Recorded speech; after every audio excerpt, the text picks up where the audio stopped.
హెబ్రీయులకు రాసిన పత్రిక 11వ అధ్యాయము 6వ వచనాన్ని మనం చదువుకుంటూ వచ్చాం. అదేవిధంగా ఆదికాండము 6వ అధ్యాయము 13-14 వచనాలు కూడా మనము చదువుకుంటూ వచ్చాం.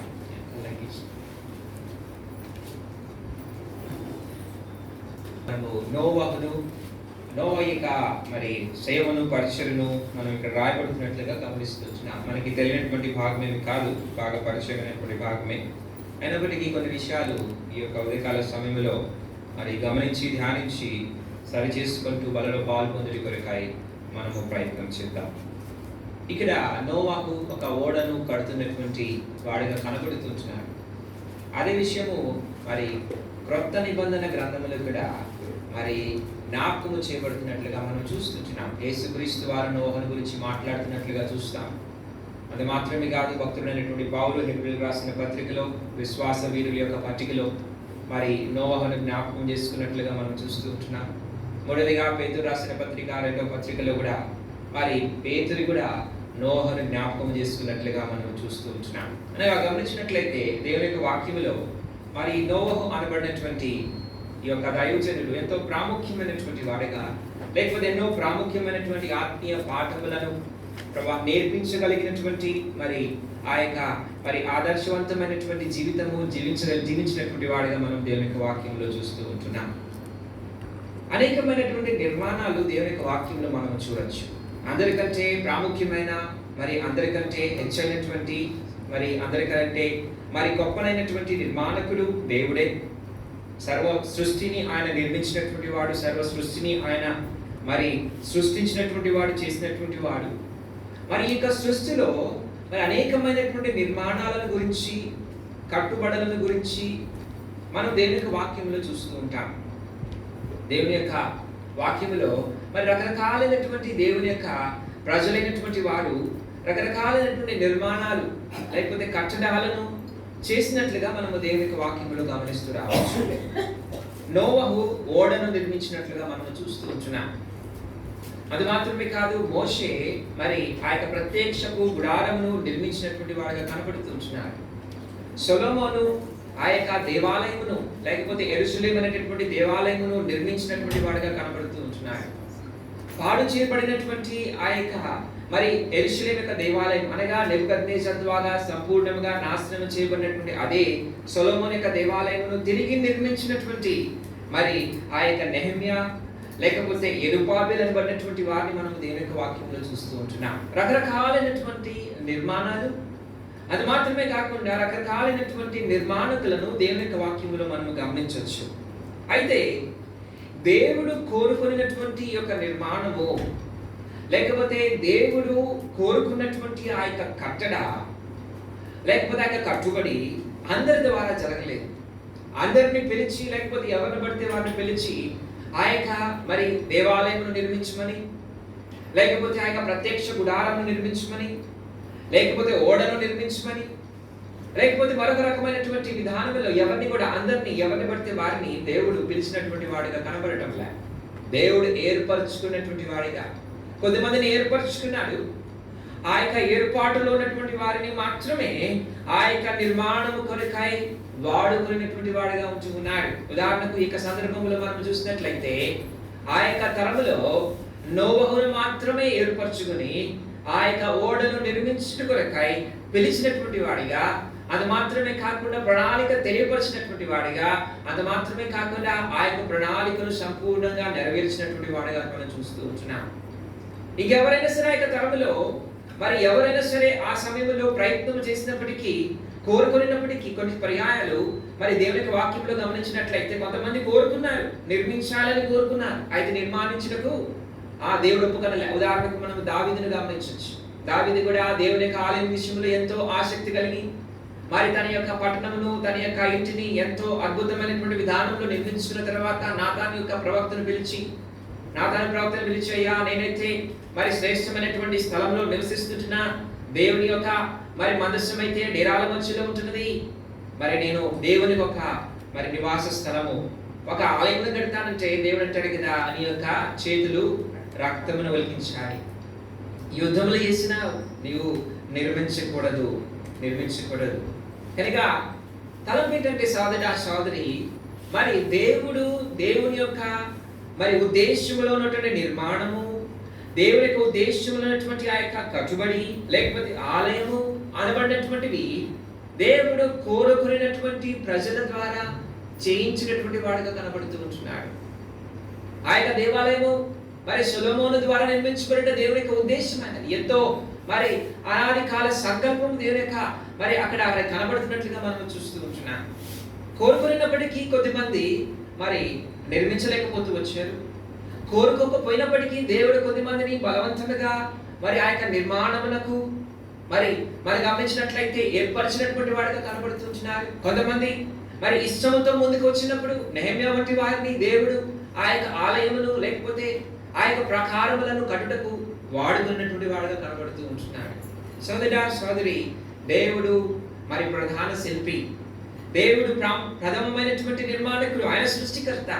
ఆయన యొక్క సృష్టిలో ఏదైనా సరే నిర్మించబడాలి, ఆయనకు ఉద్దేశానుసారమైనటువంటి నిర్మించబడాలి అన్నట్లయితే ఆయన ఏర్పరచుకున్నటువంటి ప్రజల ద్వారా మాత్రమే, ఆయన పిలిచినటువంటి ప్రజల ద్వారా మాత్రమే, ఆయన పరిచినటువంటి ప్రజల ద్వారా మాత్రమే ఆయన మరి నిర్మించుకుంటూ వచ్చాడు. తద్వారా ఆయన మహిమపరచబడుతూ వచ్చాడు. తద్వారా దేవుని యొక్క ప్రజలు ఆశీర్వదించబడుతున్నట్లుగా దేవుని యొక్క వాక్యములు మనం చూస్తూ ఉంటున్నాం.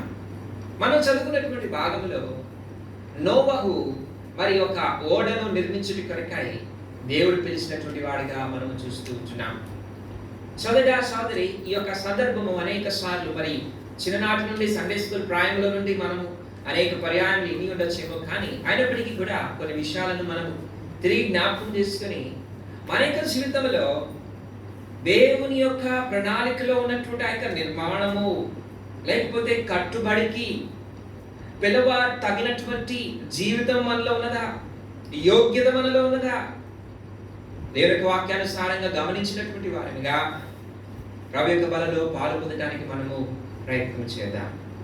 సోదరి, ఈ యొక్క నోవహు యొక్క ఓడను మరి జాగ్రత్తగా మనం గమనించినట్లయితే దేవుడు ఆ యొక్క సమయంలో మరి సంపూర్ణముగా సమస్తమైనటువంటి సృష్టిని, సమస్తమైనటువంటి వాటిని మరి ఆయన నాశనం చేయాలని తలంచినాడు. అయితే ఆ దినములలో ఒక కుటుంబము, ఆ యొక్క కుటుంబంలో ప్రాముఖ్యముగా నోహను ఆయన దృష్టించినప్పుడు ఆయన రక్షించబడగలుగుటకు లేకపోతే ఆ యొక్క తీర్పు నుంచి తప్పించబడగలుగుటకు లేకపోతే ఆ యొక్క తీర్పులో పాలు పొందుటకు అర్హుడు కాదు, లేకపోతే మరొక మాటలో ఆ యొక్క తీర్పు నుంచి తప్పించబడుటకు అర్హుడుగా యోగ్యుడిగా కనబడుతూ ఉంటున్నాడు.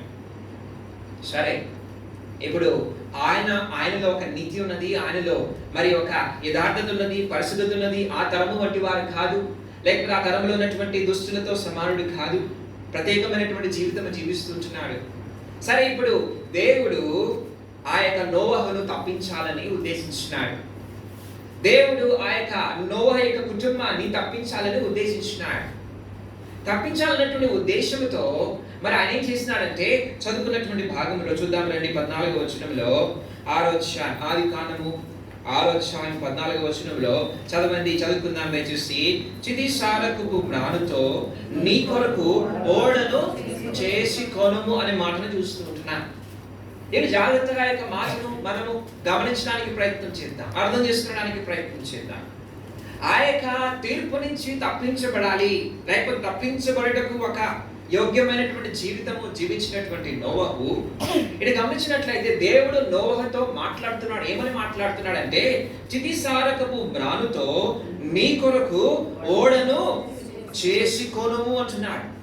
ఇక్కడ చాలా ప్రాముఖ్యమైనటువంటి ఆత్మీయ మరి పాఠము లేకపోతే నేర్పును మనం ఇక్కడ గమనించవలసినటువంటి వారముగా ఉంటున్నాం. ఏమనంటే, అయ్యా నోవహు మంచిది, నీవు నీతిమంతుడిగా బ్రతుకుతున్నావు, నీవు యథార్థవంతుడిగా బ్రతుకుతున్నావు, దేవునికి ఇష్టడిగా బ్రతుకుతూ ఉంటున్నావు, మంచిది. ఈ తరము వారి వంటి దుష్టత్వము నీలో కనబడటం లేదు. ఈ తరము వారిలో ఉన్నటువంటి ఆ యొక్క మరి చెడు లేకపోతే చెడిపోయినటువంటి జీవితం నీలో లేదు, మంచిది. దానిని బట్టి మరి నీవు తప్పించబడటకు యోగ్యుడివి, లేకపోతే ఆ యొక్క నశించబడటకు లేకపోతే నాశనములో నీవు పాలు పొందకుండాటకు మరి అర్హుడివి. అయితే నువ్వు ఇప్పుడు ఏం చేయాలంటే అంతవరకు మాత్రమే కాదు, నీకు నీవు ఏర్పరచుకున్నటువంటి ఆ యొక్క నీతిని మాత్రమే కాకుండా, పరిశుద్ధతను మాత్రమే కాకుండా, నీవు దీనిలో నుంచి తప్పించబడాలంటే నువ్వేం చేయాలి? ఇప్పుడు ఒకటి ఏం చేయాలి? నీ కొరకు ఓడను చేసి కొనుము అనే మాటను చూస్తూ ఉంటున్నా. సోదరా సోదరి, అనగా నీవు నీతిగా జీవించినంత మాత్రమున నీవు బ్రతికి బయటపడలేవు.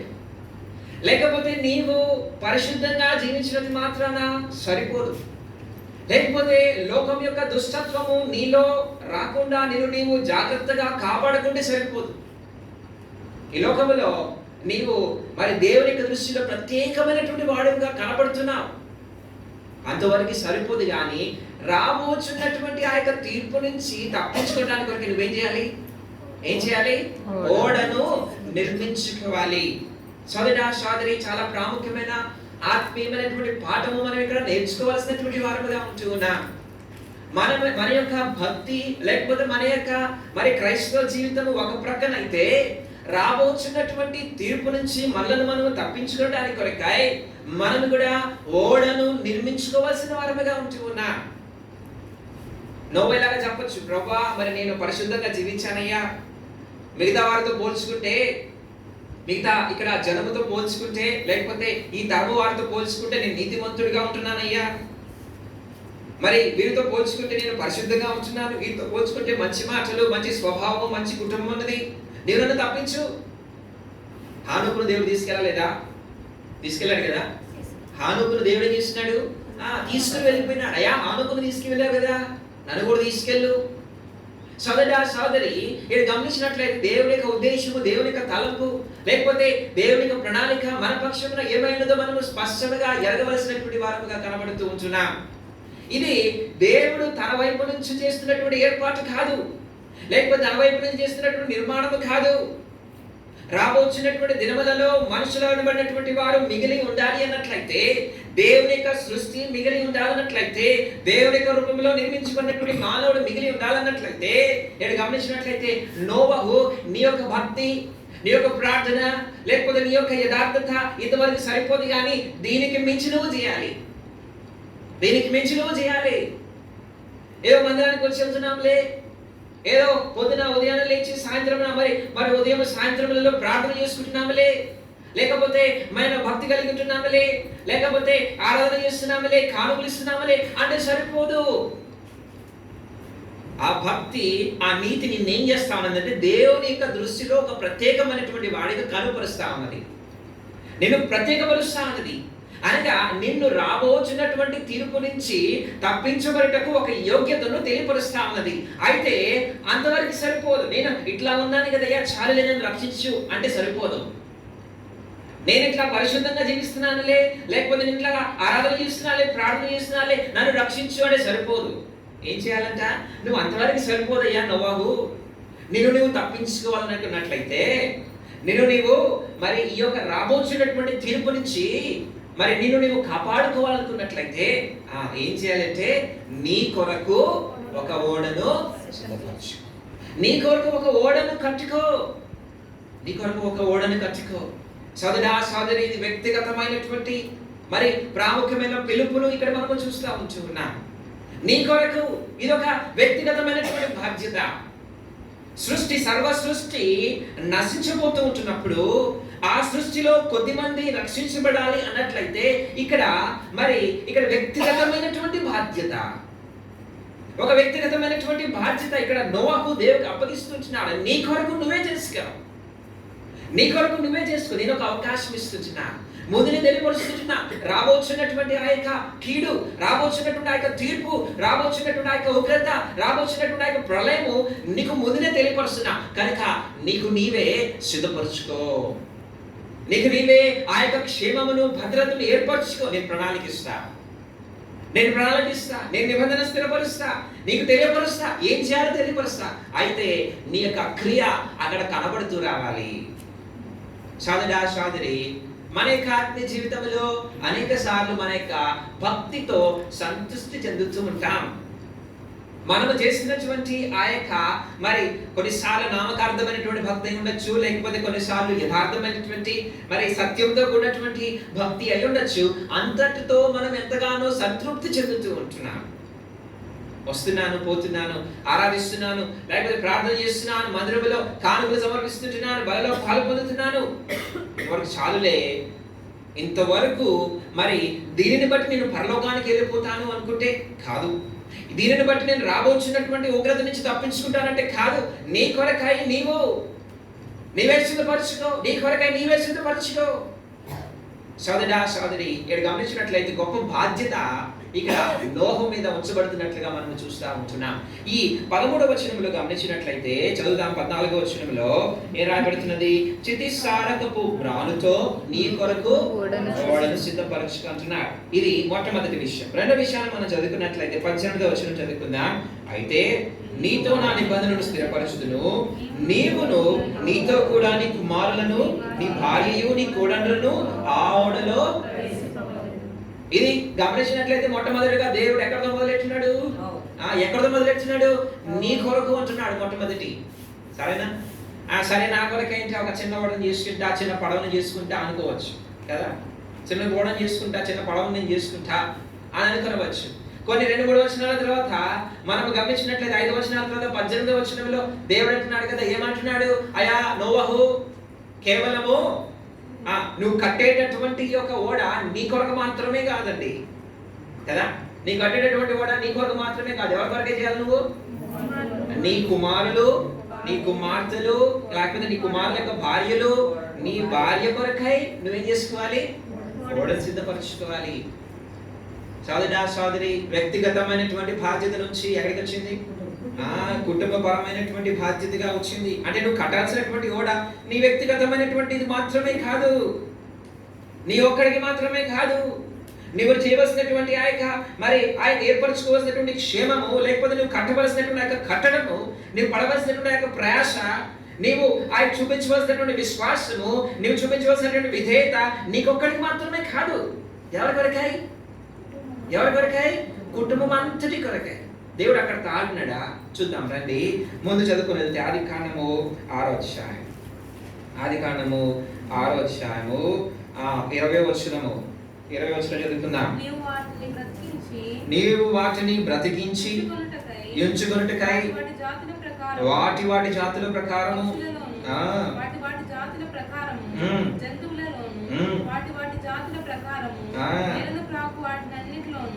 ప్రతి జాతిలో 2 చొప్పున మరియు 19వ వచనం కూడా చదవండమ్మా. 19వ వచనం. మరియు నీతో కూడా వాటిని బ్రతికించి ఉంచుకొనుటకు సమస్త శరీరుల యొక్క ప్రతి జాతిలోనివి 2 చొప్పున నీవు ఓడలోనికి తేవాలి. చాలండి. మొట్టమొదటిగా ఇది నీ కొరకై నీవు ఒక ఓడను కట్టుకోమని దేవుడు చెప్పాడు. రెండోదిగా ఏమంటున్నాడు? నీవు నీ యొక్క కుటుంబం కొరకై, అంటే కుటుంబం యొక్క బాధ్యత కూడా ఎవరికి ఇచ్చినాడు దేవుడు? ఇక్కడ దేవుడు నోవాకి ఇచ్చినాడు. కుటుంబం యొక్క సంరక్షణ, లేకపోతే కుటుంబం కొరకై కూడా నువ్వు ఆ యొక్క కట్టడ చేయవలసినటువంటి వాడికి ఉంటున్నావు, లేకపోతే ఆ యొక్క ఓడను నిర్మించవలసినటువంటి వాడికి ఉంటున్నావు. సరేలే, నా ఒక్కడికి అనుకున్నా, ఒకడిని కాదు. ఇప్పుడు ఎంతమంది? 8 మంది ఉన్నారు. అవునా కాదు? ఎంతమంది ఉన్నారు మొత్తం? 8 మందేనా? 3 కుమారులు, 3 కోడళ్ళు, నోవాహు, నోవా యొక్క భార్య, మొత్తం కలిపి 8 మంది. సరే, 8 మందికి సరిపడినటువంటి ఓడను నిర్మించుకుందామంటే దేవుడు ఏమంటున్నాడు ఇప్పుడు? దేవుడు ఏమంటున్నాడు? అయ్యా నీకొక్కడికి మాత్రమే కాదు ఇది. నువ్వు చేసుకోవలసినటువంటి ఈ యొక్క నిర్మాణము, లేకపోతే నువ్వు కట్టుకోవాల్సినటువంటి ఈ యొక్క మరి ఓడ ఇంకెవరి కొరకై అంట? సమస్త శరీరాలలో ప్రతి జాతి కూడా రక్షించబడగలుగుటి కొరకై, నీతో కూడా అవి బ్రతుకుట కొరకై. ఒక చక్కని మాట అంటున్నాడు. ఏమనంటున్నాడంటే, నీతో కూడా వాటిని బ్రతికించి ఉంచుకొనుట కొరకై. అనగా బ్రతికించి వాటిని ఉంచుకొనుట కొరకై. అంటే ఆ బాధ్యత అనేటటువంటిది ఈ యొక్క నోవహుకి ఎంత బాధ్యత దేవుడు అప్పగిస్తున్నాడు చూడండి. నోవాహు యొక్క బాధ్యత ఎట్లాగా పెరుగుతా ఉన్నదో, లేకపోతే దేవుని యొక్క సంకల్పము ఎట్లాంటిదో మనం ఇక్కడ చూస్తుంటున్నాం. నోవాకి ఇక బాధ్యత కేవలము తనకు మాత్రమే కాదు, తను తాను రక్షించుకోవడానికి మాత్రమే కాదు, తన యొక్క కుమార్తెలు తన యొక్క భార్య కొరకే మాత్రమే కాదు. మూడోది గమనించినట్లయితే నీవు వాటిని రక్షించి ఉంచుకొనుటకు, అనగా అవి నీవి, వాటి యొక్క రక్షణ, వాటిని రక్షించుకోవడం కనుక నీ బాధ్యత, వాటిని రక్షించడానికి కొరక నిర్మించవలసినటువంటి ఓడ నీ బాధ్యత. సోదరా సోదరి, రాబోతున్నటువంటి ప్రళయం నుంచి తప్పించబడాలంటే, రాబోతున్నటువంటి ఆయన తీర్పు నుంచి తప్పించబడాలంటే నీవు కట్టబోతున్నటువంటి నిర్మాణము అది స్వార్థపూరితమైనటువంటిది కాదు. నువ్వు కట్టబోతున్నటువంటి ఆ యొక్క మరి ఓడ అది స్వార్థపూరితమైనటువంటిది కాదు. నీ కొరకే మాత్రమే కాదు, నీ కుటుంబం కొరకే మాత్రమే కాదు, దేవుడు సృష్టించినటువంటి సమస్తమైనటువంటి జీవులను రక్షించినటువంటి బాధ్యత, వాటి కొరకే సంరక్షణ ఏర్పరిచినటువంటి బాధ్యత, వాటిని కూడా ఆ యొక్క తీర్పులో నుంచి తప్పించినటువంటి బాధ్యత దేవుడు నోవాకు ఇచ్చినటువంటి వాడిగా చూస్తూ ఉంటున్నాను. సోదరి, మన యొక్క క్రైస్తవ జీవితంలో నీతిమంతులుగా ప్రభు మనల్ని తీర్చినాడు. దేవునికి స్తోత్రం.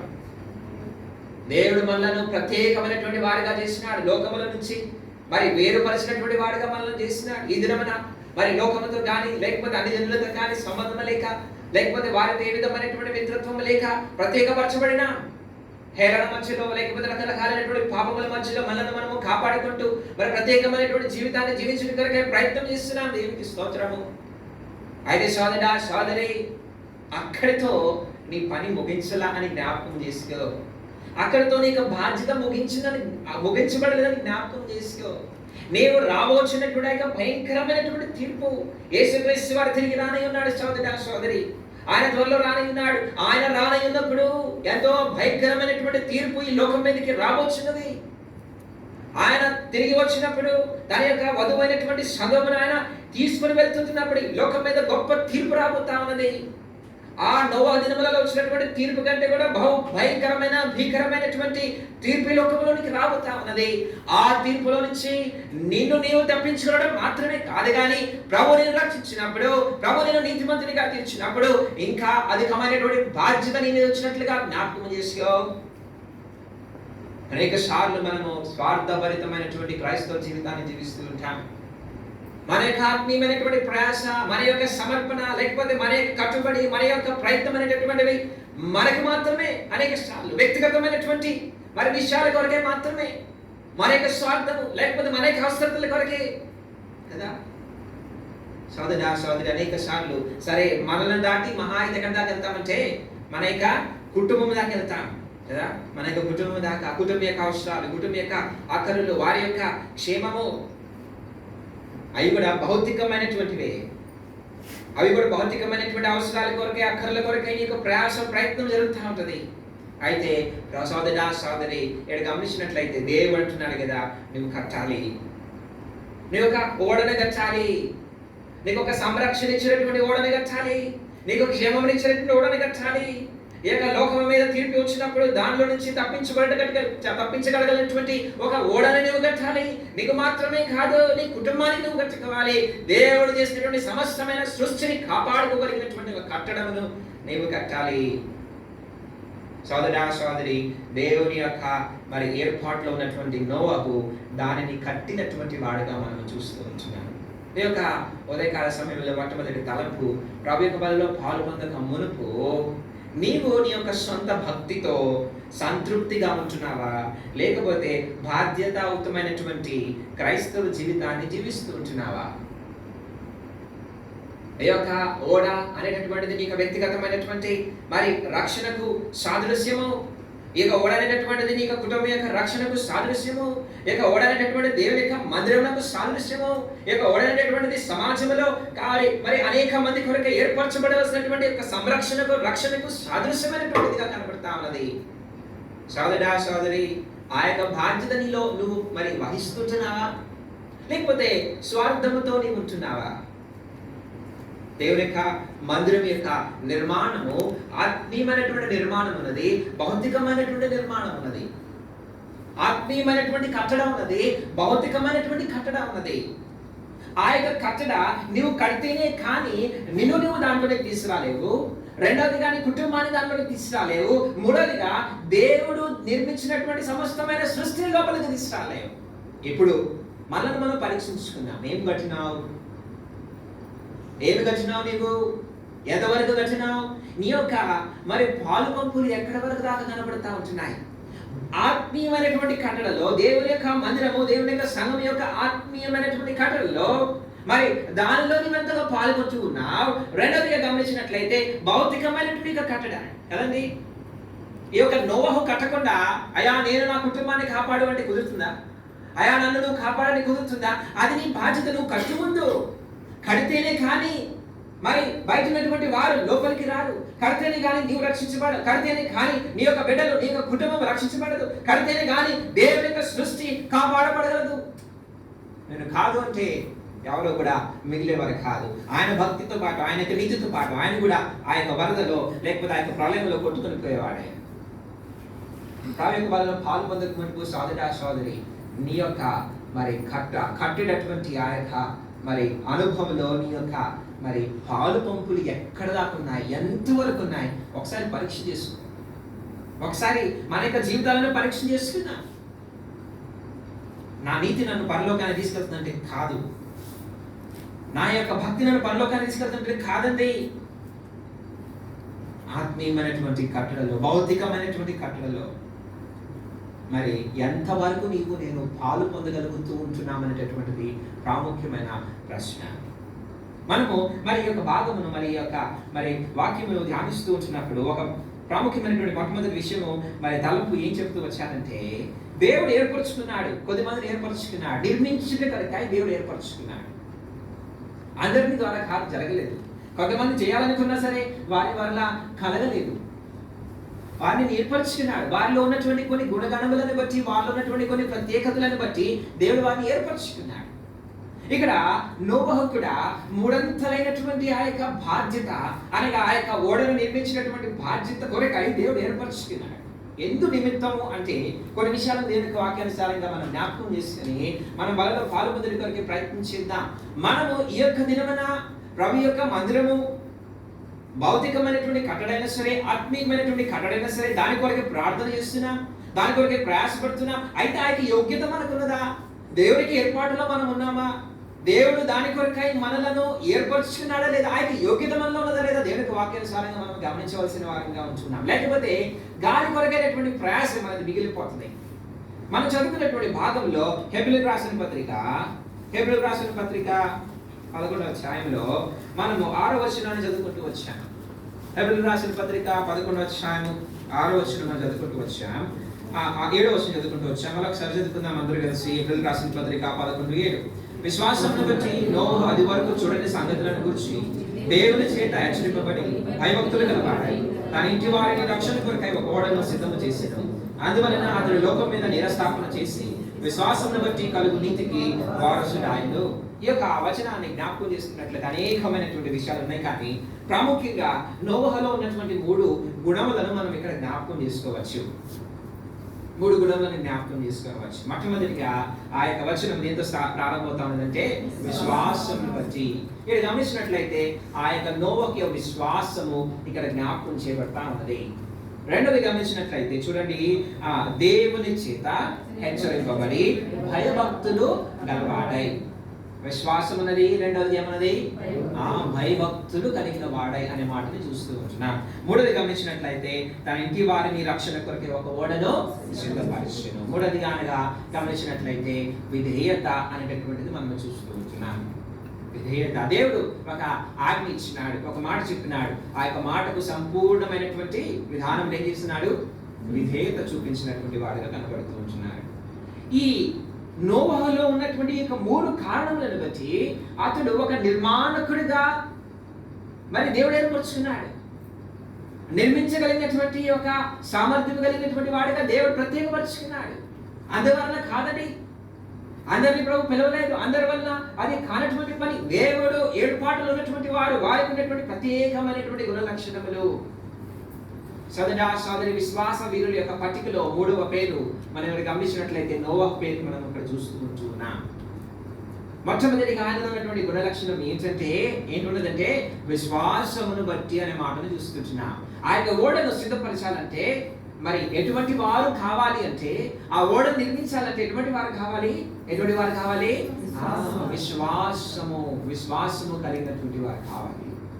ఈ యొక్క నోవా యొక్క జీవితాన్ని మనం ఒకసారి జాగ్రత్తగా మరి గమనించడానికి ప్రయత్నం చేసినట్లయితే, ఆయన యొక్క జీవితాన్ని జాగ్రత్తగా మరి అర్థం చేసుకోవడానికి ప్రయత్నం చేసినట్లయితే, ఆయనలో ఉన్నటువంటి విశ్వాసము ఎంతో గొప్పది.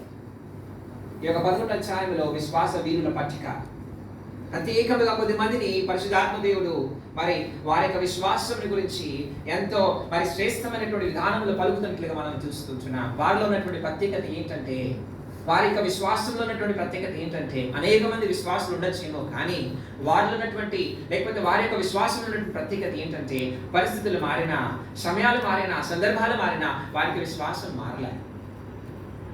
ప్రజలు మారినా, సమయాలు మారినప్పటికీ, మరి అవసరతలు మారినప్పటికీ, మరి ఆ యొక్క అనుకూల ప్రతికూల పరిస్థితులలో ఎటువంటి పరిస్థితి అయినా సరే వారి యొక్క విశ్వాసం మారలే. ఈ యొక్క అధ్యాయంలో మనము ఒక్కొక్కరి గురించి ఎవరి గురించి రాయబడుతూ వచ్చిందో వారి గురించి మనం జాగ్రత్తగా తనిఖీ చేసుకుంటూ అర్థం చేసుకోవడానికి ప్రయత్నం చేసినట్లయితే, వారిని ఎందుకు విశ్వాస వీరులు అని పిలువబడుతూ వచ్చారంటే, ఆ యొక్క పరిస్థితులతో యుద్ధం చేసి వారు వీరులుగా మరి తేల్చబడుతూ వచ్చారు.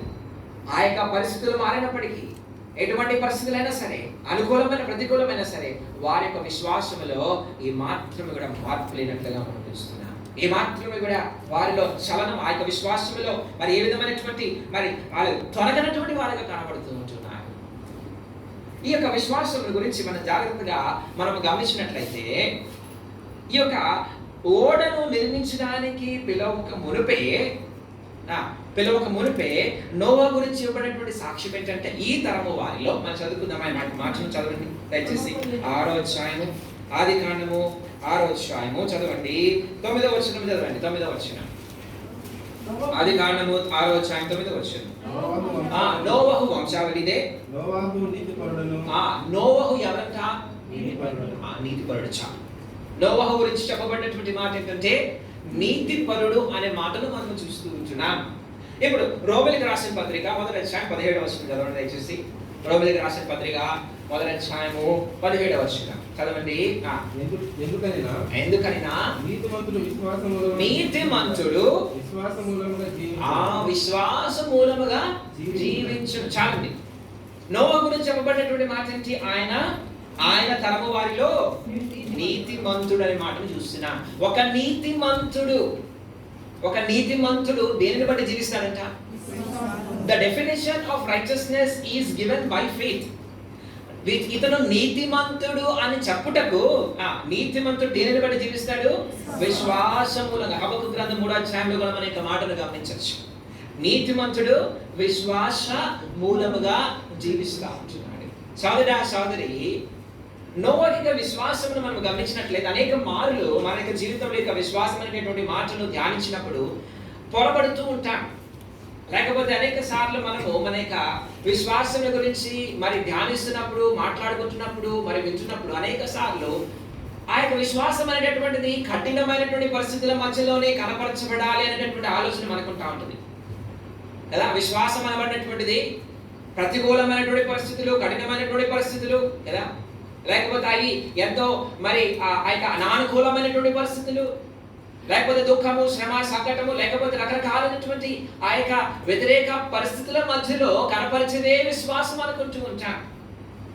అయితే ఇక్కడ మనము నోవా యొక్క జీవితాన్ని ఒకసారి జ్ఞాపకం చేసుకున్నట్లయితే, ఆయన ఓడ కట్టుటకు పిలువబడక మునిపి ఆయన గురించి చెప్పబడినటువంటి మాట ఏంటంటే, ఆయన నీతిపరుడు. ఒక నీతిపరుడు దేనిని బట్టి జీవిస్తాడు? విశ్వాస మూలముగా జీవిస్తాడు. నోవా యొక్క విశ్వాసాన్ని మనం ఒకసారి జ్ఞాపకం చేసుకున్నట్లయితే, he has a faith in every ordinary day. ఆయన యొక్క విశ్వాసాన్ని మనం ఒకసారి జాగ్రత్తగా గమనించినట్లయితే, ప్రతి సాధారణమైనటువంటి దినములో లేకపోతే ప్రతి సాధారణమైనటువంటి పరిస్థితుల్లో కూడా ఆయన యొక్క విశ్వాసము కనబడుతూ వచ్చింది. ప్రత్యేకమైనటువంటి పరిస్థితులు అవసరం లే కదా. అనేక సార్లు విశ్వాసం గురించి మరి ఆ యొక్క విశ్వాసం యొక్క సాక్ష్యము అనేక సార్లు మనం వింటూ ఉంటాం. మంచిది, దేవునికి స్తోత్రం. గొప్ప బలమైనటువంటి ప్రతికూలమైనటువంటి పరిస్థితుల మధ్యలో విశ్వాసమును బట్టి ప్రభు మనలను మరి ఆ యొక్క రక్షించినటువంటి వాడిగా, లేకపోతే కాపాడినటువంటి వాడిగా, లేకపోతే మార్గములను తెలియజేసినటువంటి వాడిగా అనేక సార్లు ప్రభుని స్తుతిస్తూ ఉంటాం, గనపరుస్తూ ఉంటాం. నీ యొక్క విశ్వాసం అనేటటువంటిది కేవలం ఆ యొక్క కఠినమైన పరిస్థితుల మధ్యలో మాత్రమే కాకుండా day in and day out ప్రతి దినము కూడా, ప్రతి సాధారణమైనటువంటి సమయంలో, ప్రతి సాధారణమైనటువంటి పరిస్థితులలో నీ జీవితంలో ఏముండాలంటే విశ్వాసం ఉండాలి. విశ్వాసం ఉండాలి. సోదరా సోదరి, ఆ యొక్క విశ్వాసం ఉన్నదా? రక్షించబడిన నాటి నుండి ఆ యొక్క విశ్వాసం అనేటటువంటిది ప్రారంభమవుతుంది.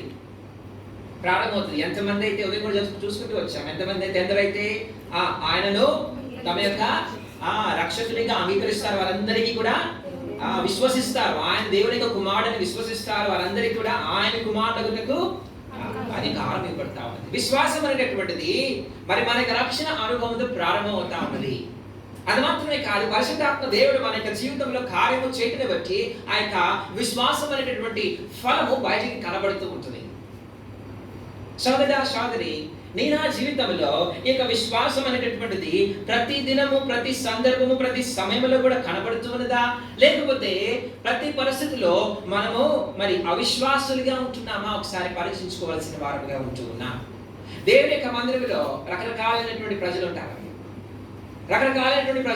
వారి యొక్క విశ్వాసం అనేటటువంటిది పరిస్థితిని బట్టి మారిపోతా ఉంటుంది. ఈ దినం అంత బాగానే ఉందిలే అనుకుంటే వారి యొక్క విశ్వాసం వేరు. రేపు దినమున ఏదైనా సరే శ్రమ వచ్చినప్పుడు, మరి కష్టం వచ్చినప్పుడు, ఇబ్బంది వచ్చినప్పుడు, బాధ వచ్చినప్పుడు వారి యొక్క విశ్వాసం యొక్క కొలత ఇంకా మనం చెప్పలేం. వారి యొక్క విశ్వాసం యొక్క కొలత మనం చెప్పలేం, మనం ఆలోచన చేయలేం. వారికి విశ్వాసం మారిపోతా ఉంటుంది. కొంతమందికి పెరిగిపోతా ఉంటుంది, కొంతమందికి తగ్గిపోతా ఉంటుంది. సోదరా సోదరి, నీ నా జీవితంలో ప్రతి దినము కూడా, ప్రతి చిన్న అవసరతలో, ప్రతి పెద్ద అవసరతలో కూడా దేవుని మీద విశ్వాసము కలిగినటువంటి వారిగా మనం బ్రతుకుతూ ఉండాలి. ఇవి అనేక సార్లు the manifestation of the faith, ఈ యొక్క విశ్వాసం యొక్క ప్రత్యక్షత, లేకపోతే ఈ విశ్వాసం అనేటటువంటిది మన యొక్క జీవితంలో నుంచి ఎట్లాగా మరి ప్రత్యక్షపరచబడతా ఉన్నది అనేక సార్లు మనం గమనించవలసిన వారం ఉంటున్నాం, అనేక సార్లు గమనించలేకపోతా ఉంటున్నాం. దేవుని వాక్యంలో మనం చూస్తాం, మత్తయి సువార్త 6వ అధ్యాయంలో మన విషయంలో మన యొక్క తండ్రికి ఉన్నటువంటి చింతన గురించి మనము జ్ఞాపకం చేసుకుంటూ వచ్చాం. మత్తయి సువార్త 6వ అధ్యాయంలో చదువుకుందాం రండి ఆ యొక్క మాటను. మత్తయి సువార్త 6వ అధ్యాయము, మరి మన యొక్క తండ్రికి ఉన్నటువంటి చింత మన పక్షమున మరి ఎంత గొప్పదో, మరి శ్రేష్టమైనటువంటిదో మనం చూస్తూ ఉంటాం. రండి చదువుకుందాం. 30వ వచనం నుంచి చదవండి. నేడుండి రేపు పొయ్యిలో వేయబడు అడవి గడ్డిని దేవుడి లాగా అలంకరించినట్లా అల్ప విశ్వాసులారా, మీకు మరి నిశ్చయముగా వస్త్రములు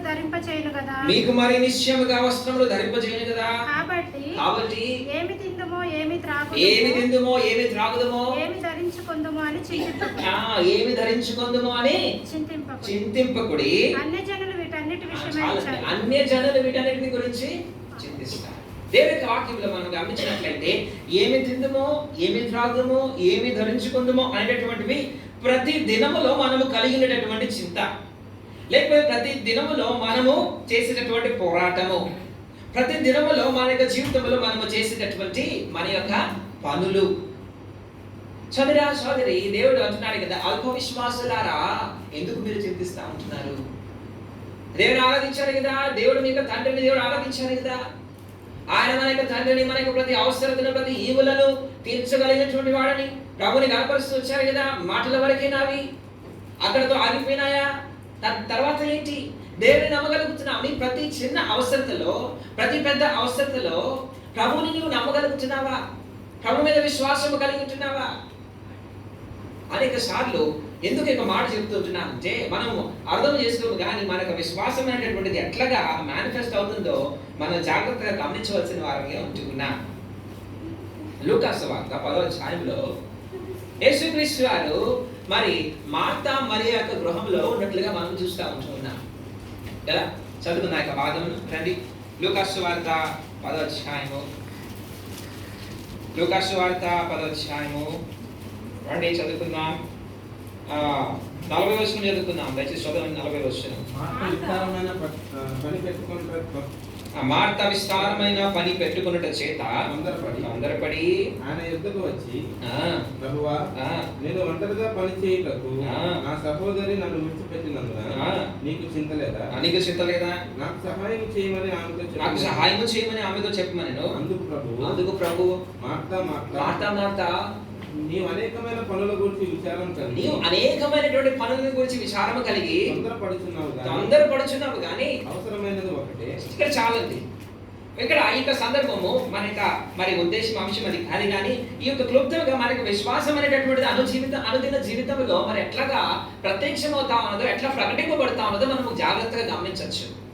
మత్తయి సువార్త 6వ అధ్యాయంలో యేసు ప్రభు అంటారు కదా, ఏమనంటే మీరు మీ యొక్క మరి ఏమి తిందుమా, ఏమి త్రాగుదామా, ఏమి ధరించుకుందామా అనేటటువంటి దాని గురించి చింతింపకుడి అంటున్నాడు కదా. దేని గురించి మీకు చింతొద్దు, మీకు ఆ చింత యావత్తులన్నీ కూడా దేవుని మీద వేయమని దేవుడు చెప్తా ఉంచి ఉన్నాడు. చింతించువాడు, ధైర్యంగా ఉండు, నీకు తండ్రి ఉన్నాడు, నీకు ప్రతి అవసరం తీర్చగలిగినటువంటి దేవుడు ఉన్నాడు, నిన్ను రక్షించినటువంటి వాడు, నీకు సహాయకుడు నీకు ఉన్నాడు, దాని గురించి నువ్వు చింతించువాడు అని ప్రభువు చెప్తున్నాడు కదా. ఇప్పుడు ఈ సందర్భంలోకి వచ్చేసరికి లూకా సువార్త 10వ అధ్యాయంలోకి వచ్చేసరికి యేసు ప్రభువు మరి మార్తా గురించి ఏమంటున్నాడంటే, మార్తా మార్తా, నీవు అనేకమైనటువంటి పనులు పెట్టుకొని విచారము కలిగి చింత కలిగి ఉంటున్నావమ్మా. ఈ పనులు, విచారములు, లేకపోతే నీ యొక్క జీవితంలో నీకున్నటువంటి చింతలు, లేకపోతే మార్తకున్నటువంటి చింతలు దేనికి దారితీసింది? దేనికి దారితీసిందమ్మా? చెప్పండి, దేనికి దారితీసింది? ఆ సందర్భం మనకు తెలుసు కదా. ఒకరేమో ఎక్కడ కూర్చున్నారంట? యేసు ప్రభు పాదముల దగ్గర కూర్చున్నారంట. మరొకరు ఎక్కడ ఉన్నారు? పనులు చేసుకుంటా ఉన్నారు. ఈ దినమున సోదరి జాగ్రత్తగా మన యొక్క జీవితాలలో పరిశీలించుకోవాల్సినటువంటి మరి ఆ యొక్క విషయం ఏంటంటే, నీవు ప్రభు యొక్క సన్నిధిలో ఉన్నావా వారమంతా, లేకపోతే నువ్వు ప్రభు యొక్క సన్నిధికి వెలుపల ఉన్నావా? నువ్వు ప్రభు యొక్క సన్నిధి వెలుపల ఉండటానికి చాలా స్ట్రాంగ్ రీజన్ ఉండొచ్చు, చాలా బలమైనటువంటి కారణం ఉండొచ్చు, చాలా బలమైనటువంటి కారణము అదే ఉండొచ్చు, లేకపోతే చాలా ప్రాముఖ్యమైనటువంటి మరి అవసరం ఉండొచ్చు, చాలా ప్రాముఖ్యమైనటువంటి పని ఉండొచ్చు, ఏదైనా ఉండొచ్చు. ఈ సందర్భంలో కూడా మరి మార్త దగ్గర కూడా there is a very strong reason not to sit in the presence of Christ. యేసుక్రీస్తు వారి యొక్క పాదముల యొద్ద కూర్చుండకుండా ఉండటానికి చాలా బలమైన కారణమే ఉన్నది. భోజనం తయారు చేయాలి కదా, భోజనం తయారు చేయాలి, లేకపోతే అనేకమైనటువంటి పనులు ఉన్నాయి, విచారములు ఉన్నాయి. అయితే ఈ విచారములు, ఈ చింతలు ఏం చేసిందంటే మార్త యొక్క జీవితంలో ప్రభు యొక్క సన్నిధిలో కూర్చుండకుండా చేసింది కదా, ప్రభు యొక్క మాటలు వినకుండా చేసింది. ఈ యొక్క దినమున సోదరి గత వారమంతా కూడా నీ యొక్క జీవితాన్ని పరిశీలన చేసుకో. గత వారమంతా కూడా నీ యొక్క జీవితాన్ని మరి సరి చేసుకో, మరి జాగ్రత్తగా పరిశీలించుకోవడానికి ప్రయత్నం చేసుకో. ప్రభు యొక్క సన్నిధికి ఎంత దూరంగా ఉంటూ వచ్చావు? ఆ ప్రభు యొక్క సన్నిధిని మరి నీకు దూరంగా ఉంచడానికి కారణం ఏంటి? నీ చింత కాదా? నీ విచారమే కాదా? నీ అవిశ్వాసమే కాదా? నీవు చేసినటువంటి మరి గాలి కొరకే ప్రయాసపడుతున్నటువంటి విషయాలు కాదా? ప్రభు మీద ఆధారపడకుండా, ప్రభు మీద, ప్రభు యొక్క సన్నిధిలో ఉండకుండా, ప్రభు యొక్క మాటలు వినకుండా నీకు నీ యొక్క ప్రయత్నాలలో ఉంటూ చింతా విచారములతో బ్రతుకుతూ మళ్ళీ వచ్చి దేవుడి దగ్గరికి వచ్చి కంప్లైంట్ చేస్తున్నాం, ప్రభా ఎంత కష్టపడుతున్నానయ్యా, ఎంత శ్రమ పడుతున్నానయ్యా, ఎంత బాధపడుతున్నానయ్యా, నీకు కనబడటం లేదా? మన యొక్క జీవితంలో మన యొక్క విశ్వాసం అనేటటువంటిది ప్రభు యొక్క సన్నిధిలో గడిపినటువంటి సమయాన్ని బట్టి అది తేటగా కనబడతా ఉంది. ప్రభువే ఎక్కడ ఉన్నప్పుడు మరీకు చింత లేదు, మార్త అయితే చింతపడతా ఉన్నది. జీవాహారం కలిగినటువంటి ఆయన ప్రభువుని అక్కడ పెట్టుకొని భౌతికమైనటువంటి ఆహారము సిద్ధపరచడానికి కొరకు ఎంతో ప్రయాసపడతా ఉన్నది. తద్వారా తన యొక్క జీవితంలో ప్రాముఖ్యమైన ఆత్మీయమైనటువంటి పాఠములు పోగొట్టుకుంటా ఉన్నది. అది మాత్రమే కాదు, తన యొక్క హృదయంలో మరి ఆ యొక్క మరి బిటర్నెస్ ఉన్నది, తన యొక్క హృదయంలో కంప్లైంట్స్ ఉన్నాయి, తన యొక్క హృదయంలో దుఃఖం ఉన్నది. గత వారం అంతా కూడా ఎక్కడ ఉన్నావు సోదరి? ప్రభు యొక్క సన్నిధిలో ఉండగలుగుతూ వచ్చావా? ప్రభు యొక్క సన్నిధిలో గడపగలుగుతూ వచ్చావా? నీ యొక్క జీవితంలో నువ్వు ప్రభు యొక్క సన్నిధిలో లేకపోతే నీ యొక్క విశ్వాసము లేనటువంటిది, లేకపోతే నీ యొక్క విశ్వాసము కనబడటం లేదు, నీ యొక్క విశ్వాసము ప్రత్యక్షపరచబడటం లేదు. ఏదో పరిస్థితులు వచ్చినప్పుడు నా గొప్ప విశ్వాసం అని చెప్పడమే కాదు, లేకపోతే నేను దేవుడి మీద ఆధారపడుతున్నామని చెప్పడమే కాదు, వాగ్దానం మీద ఆధారపడుతున్నామని చెప్పడం కాదు. Day in and day out every day we need to have faith in the Lord. మన ప్రభు మీద ప్రతి దినము, ప్రతి పరిస్థితిలో చిన్నమైనా సరే పెద్దమైనా సరే మన దేవుడు పెద్ద అవసరాల కొరకైనటువంటి వాడు మాత్రమే కాదు, ప్రతి చిన్న అవసరంతో ఎదిగినటువంటి వాడు. ఏమి తిందుమా, ఏమి త్రాగుదమా, నువ్వేం తినాలి, నువ్వేం త్రాగాలి, నువ్వేం ధరించాలి, నువ్వు ఎక్కడ ఉండాలి, ఎక్కడ కూర్చోవాలి, ప్రతి దాని కొరకై దేవుడి దగ్గర ఒక మరి సమాధానం ఉన్నది. సోదరి, ఓడ కట్టక మునుపునే ఆయన నీతిమంతుడని ఆయనకి ఏమి పడుతూ వచ్చింది, సాక్ష్యం పడుతూ వచ్చింది. ఓడ కట్టిన తర్వాత కాదు, కట్టడం ప్రారంభించిన తర్వాత ఆ యొక్క విశ్వాసం అనేటటువంటిది మరొకరిగా ప్రత్యక్షమవుతూ వచ్చింది. కానీ తన యొక్క జీవితంలో ఆ యొక్క దుష్టమైనటువంటి తరములో గమనించినట్లయితే ప్రతి దినము కూడా తన యొక్క జీవితంలో సాధారణమైనటువంటి సమయంలో కూడా, సాధారణమైనటువంటి పరిస్థితుల్లో కూడా, every ordinary day he confessed his faith. ప్రతి దినము కూడా తన యొక్క విశ్వాసాన్ని కనపరుస్తూ వచ్చాడు, ప్రభువుతో నడుస్తూ కనపరుస్తూ వచ్చాడు కదా. నోవహు గురించి చెప్పబడినటువంటి మాట ఏంటంటే, ఆ నోవహు దేవునితో నడిచెను. The manifestation of your faith will be seen about the time that you spend with the Lord. ప్రభువుతో నువ్వు ఎంత సమయాన్ని గడపగలుగుతావో దానిని బట్టి, దేవుని యొక్క సంఘంతో, దేవుని యొక్క సన్నిధిలో నువ్వు ఎంత సమయాన్ని గడపగలుగుతున్నావో అది నీ విశ్వాసం యొక్క పరిమాణము, అది నీ విశ్వాసం యొక్క ప్రత్యక్షత. కనుక గమనించినట్లయితే ఆ నోవహు యొక్క విశ్వాసము ప్రతి సాధారణమైనటువంటి దినములో కనబడుతూ వచ్చింది. అది మాత్రమే కాదు, ఆయన యొక్క విశ్వాసాన్ని గురించి మనం జాగ్రత్తగా గమనించినట్లయితే రండి ముందుకెళ్దాం. క్లుప్తంగా 1-2 విషయాలు చూసుకొని మనము మరి బలలో పాల్పొందుటి కొరికే ప్రయత్నం చేద్దాం. రండి ఆదికాండము 6వ అధ్యాయం. అనేకమైన విషయాలు ఉన్నాయి. ఆదికాండము 6వ అధ్యాయము. ఇక్కడ మరి గమనించినట్లయితే ఆయన యొక్క విశ్వాసం ఇంకెక్కడ కనబడతా ఉన్నదంటే చూడండి, అక్కడ గమనించినట్లయితే చదువుకుందాం 13వ వచనం. దేవుడు నోవహుతో సమస్త శరీరుల మూలంగా భూమి బలత్కారంతో నిండి ఉన్నది గనుక నా సన్నిధిని వారి అంతము వచ్చి ఉన్నది.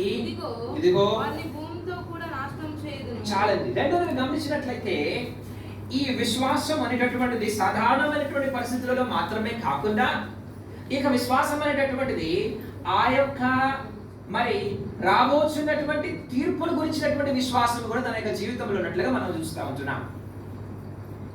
ప్రతి అనుదినమున తన యొక్క జీవితంలో విశ్వాసాన్ని కనబరుస్తున్నటువంటి వాడిగా కనబడుతూ ఉంటున్నాం. రెండోది గమనించినట్లయితే రాబోతున్నటువంటి తీర్పు ఆ తరము వారిలోకి మరి అనేక రకాలుగా దేవుడు నోవహు ద్వారానే అనేక విధాలుగా తెలియపరచడానికి ప్రయత్నం చేస్తుండొచ్చేమో, కానీ రాబోతున్నటువంటి తీర్పు అనేటటువంటి కన్విక్షన్ ఎవరికి ఉందంటే, ఎవరికి ఉంది? నోవహుకు ఉన్నది. ఆ తీర్పు గురించినటువంటి ఆ తీర్పును బట్టి తన యొక్క జీవితంలో భయమునట్లుగా, ఆ భయమును బట్టి ఆ యొక్క ఓడను నిర్మాణము చేసినటువంటి వాడిగా మనం చూస్తూ ఉంటున్నాం. అందుకనే చెప్తూ వచ్చా, హెబ్రీయులకు రాసిన పత్రిక 11వ అధ్యాయంలో మనం చదువుకున్నటువంటి భాగంలో 3 ప్రాముఖ్యమైన విషయాలు: విశ్వాసము, భయభక్తులు, మూడోది విధేయత. ఈ 3 కూడా కనెక్టెడ్. ఈ 3 కూడా ఒకదానికి ఒకటి లింక్ ఉంది. ఆ యొక్క భయం అనేటటువంటిది విశ్వాసం లేకుండా రాలే, విధేయత అనేటటువంటిది విశ్వాసము భయము లేకుండా రాలేదు. సోదరి ఇక్కడ గమనించినట్లయితే ప్రభు ఎప్పుడైతే చెప్పినాడు ఏమనంటే రాబోతున్నటువంటి తీర్పు చాలా భయంకరమైనటువంటిది, ఉన్నటువంటి సర్వ సమాజమును, ఉన్నటువంటి సర్వ మరి సృష్టిని నేను నాశనము చేయబోతున్నాను అంటే బహుశా ఆ దినమున ఎవరు నమ్మలేదు. నీతిని ప్రకటించినటువంటి నోహను ఎవరు నమ్మలేదు.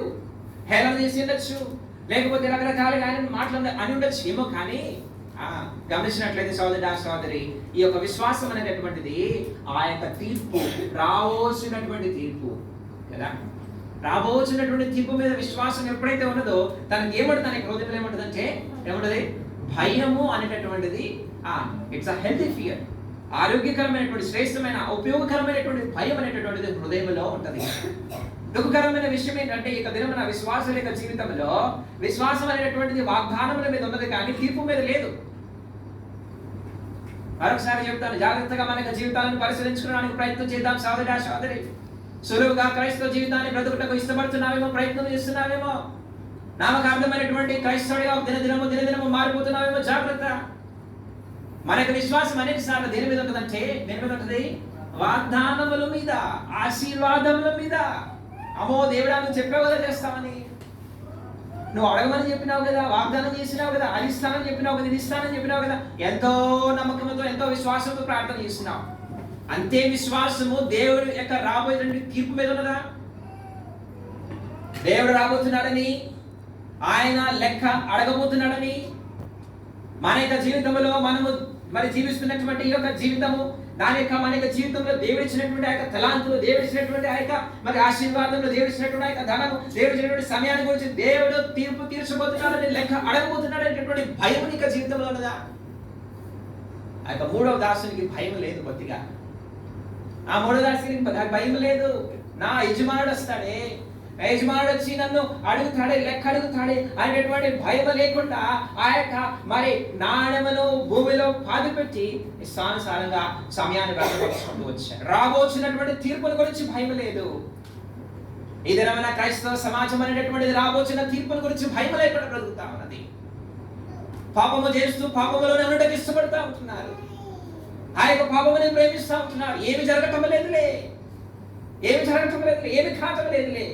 ఈ దినం గడిచిపోయింది, రేపు కూడా గడిచిపోద్ది, రేపు గడిచిపోయిన తర్వాత రోజు కూడా గడిచిపోద్ది. నేను పాపము నుంచి నేను పశ్చాత్తాపడిన అవసరం లేదు.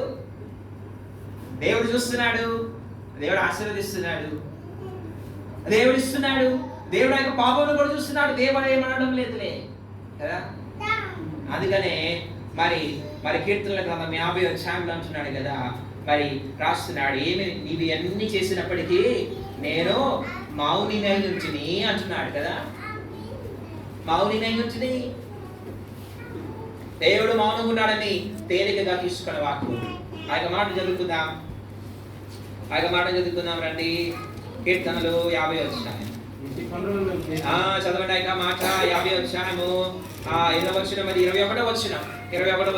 ప్రియమైన సోదరి కదినమైన మన యొక్క జీవితాలను పరిశీలించుకోవడం ఎంతైనా ప్రాముఖ్యం. 21వ వచనం చదవండి. ఇంటి పనులు నీవు చేసినను నేను మౌనినై ఉంటిని, అందుకు నేను కేవలము నీ వంటి వాడవని నీవు అనుకుంటివి. అయితే నీ కన్నుల ఎదుట ఈ సంగతులను నేను వరుసగా ఉంచి నేను గద్దించదను. దేవుని మరచువారలారా దీన్ని యోచించుకొనుడి. లేని ఎడల నేను మిమ్మల్ని చీల్చివేదని యొక్క మాట నా యొక్క జీవితాన్ని మార్చింది. భయం లేకుండా ఇష్టానుసారంగా జీవిస్తుంటున్నప్పుడు సోదరి నామకార్థమైనటువంటి బ్రతుకును జీవిస్తున్నప్పుడు దేవుడు చూస్తున్నాడని ఎరిగి కూడా భయం లేకుండా బ్రతుకుతున్నట్టావే, భయం లేకుండా జీవిస్తుంటున్నావే, భయం లేకుండా పాపం చేస్తుంటున్నావే, భయం లేకుండా అదే సహవాసంలో అదే అలవాట్లలో ఉంటున్నావే. నేను నీ వంటి వాడిని అనుకుంటున్నావా? నేను నీ వంటి వాడిని అనుకున్నావా? నేను మౌనిగా ఉంటున్నానని నేను వంటి వాడు అనుకుంటున్నావా? నీ కార్యములు నీ మొదట ఉంచుతా. నేను వచ్చి ఏం చేస్తానంటే, నేను చీల్చి వేసినప్పుడు తప్పించినటువంటి వారు ఎవరు లేరు. సోదరి, ఈ యొక్క మాటను మనం మన జీవితంలో జ్ఞాపకం చేసుకోవాలి. రాబోయేటటువంటి తీర్పు, ఆ యొక్క విశ్వాసంలో చాలా విషయాలు ఉండొచ్చేమో, ఉన్నాయి తప్పకుండా. లేకపోతే రాబోయేటటువంటి తీర్పును నమ్మినాడు నోవహు. ఏం నమ్మినాడు?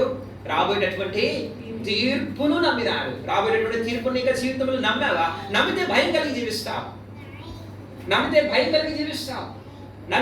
కలిగి జీవిస్తావు, నమ్మితే నీ యొక్క జీవితంలో ఆ యొక్క ఓడను కట్టుకుంటావు. సోదరి, నోవహు ఆ యొక్క తీర్పును నమ్మాడు. అది మాత్రమే కాదు, ఆ యొక్క తీర్పులో ఉన్నటువంటి నిరీక్షణని కూడా నమ్మినాడు. ఏమన్నాడు? నీవును నీ యొక్క కుటుంబము కూడా రక్షిస్తానని దేవుడు జ్ఞాపకం చేస్తూ వచ్చాడు. తీర్పును నమ్ము. నిరీక్షణ మాత్రమే కాదు, వాగ్దానములు మాత్రమే కాదు, ఈ యొక్క జీవితంలో తీర్పు మీద ఎప్పుడైతే నమ్మిక కలిగి ఉంటాం. తీర్పు మీద బోధించే వాళ్ళు లేరు ఇది నాట కదండి. నరకం గురించి చెప్పేవాళ్ళు లేరు. చూసినా సరే, టీవీలో చూసినా లేకపోతే యూట్యూబ్లో చూసినా సరే ఏం చెప్తారు?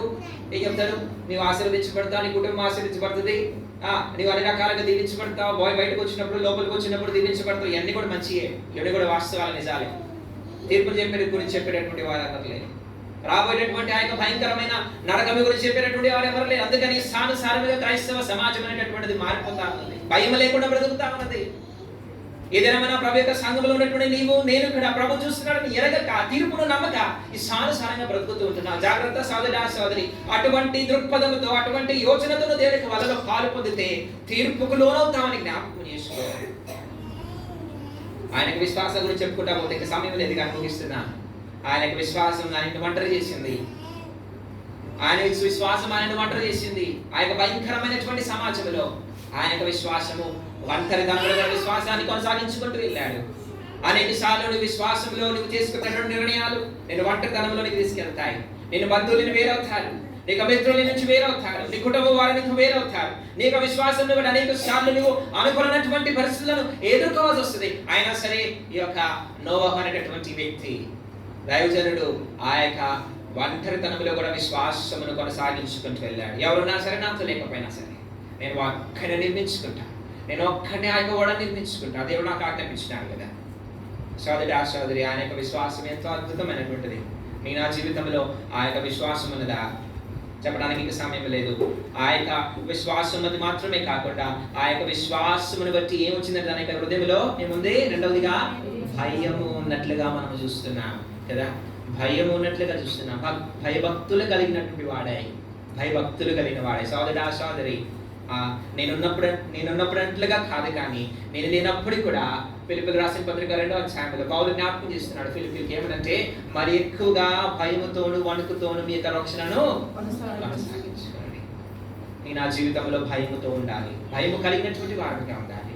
మూడవదిగా ఆ యొక్క భయమును బట్టి వచ్చినటువంటి విధేయతలో ఉండాలి. ఈ 3 గుణ లక్షణాలు ప్రభుత్వం అయితే మరి ఇంకా విపులంగా మరొకసారి మనం చూస్తున్నాం. అయితే చివరిగా ఒక మాట ఏంటంటే, కలంపు ఏంటంటే, ఈ నోవహుకి ఈ 3 లక్షణాలు ఉన్నాయి. విశ్వాసం ఉన్నది, అది మాత్రం విశ్వాసం నుండి నీతిమంతుడిగా తీర్చబడుతూ వచ్చాడు. విశ్వాసం ఉన్నది. రెండోది గమనించినట్లయితే ఏమన్నదంటే భయము ఉన్నట్లుగా మనం చూస్తున్నాం. మూడోది ఏమన్నది? విధేయత ఉన్నది.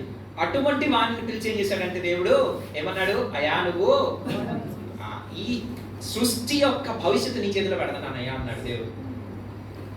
ఈ సృష్టి యొక్క భవిష్యత్తు నీ చేతిలో పెడుతున్నా, సమస్త సృష్టిని నాశనం చేయబోతున్నా. బ్రతికేది ఏంటంటే నీ ఓడలు ఉన్నటువంటిదే. ఓడను నిర్మించాలంటే విశ్వాసం అవసరం, ఓడ నిర్మించాలంటే విధేయత అవసరం, ఓడ నిర్మించాలంటే సోదరి నీ నా జీవితంలో భయం అవసరం. ప్రభు యొక్క మందిరం కట్టాలనుకుంటున్నావా?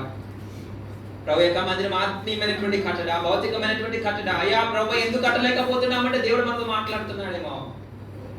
ఎందుకు ప్రభు ఒక స్థలం నుంచి మరొక స్థలానికి మాటమాడికి వెళ్ళాల్సి వస్తుంది? ఎందుకు ప్రభు ఈ యొక్క పరిస్థితి మా యొక్క జీవితంలో? విశ్వాసంతో ప్రార్థన చేసినప్పుడు మిగతా అన్ని అవసరాలు తీర్చినావే, మాకు గృహాలు లేనప్పుడు మాకు గృహాలు ఇచ్చినావే, మా యొక్క బిడ్డలకు చదువు లేనప్పుడు ఉద్యోగాలు లేనప్పుడు ఉద్యోగాలు ఇచ్చినావే. ప్రభా నీ మందిరం యొక్క కట్టుబడి కొరకై సంవత్సరాల తరబడి ప్రార్థన చేస్తుంటే ప్రభా ఎందుకు ప్రార్థనకు జవాబు లేదు, ఎందుకు మందిరం లేదు అని పరీక్షించుకుంటే దేవుడు నాతో మాట్లాడినటువంటి మాటలు మీతో పంచుకుంటున్నాను.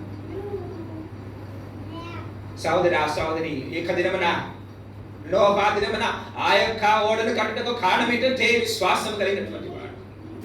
ఆ యొక్క దినమున ఆ యొక్క ఓడను కట్టడం కారణం ఏంటంటే తన యొక్క జీవితంలో గొప్ప భయముతో జీవించినటువంటి వాడుగా కనబడుతూ వచ్చాడు. ఎందుకు కట్టగలిగినాడంటే విధేయత కలుగుతూ వచ్చాడు. మన యొక్క జీవితాలను పరీక్షించుకున్నా, సరి చేసుకున్నా. ప్రభువా విశ్వాసంతో ఉంటాను, విధేయత చూపిస్తాను, భయంతో జీవిస్తానయ్యా. నీ మందిరం కొరకాయ నీ మందిరాన్ని కట్టడానికి యోగ్యునిగా నన్ను చేయాలని ప్రార్థనాపూర్వకంగా యోగ్యునిగా పనిలో పాల్గొనడానికి ఇష్టపడదాం. ప్రభు మనకి సహాయం చేయగా ప్రార్థన చేసుకున్నాం.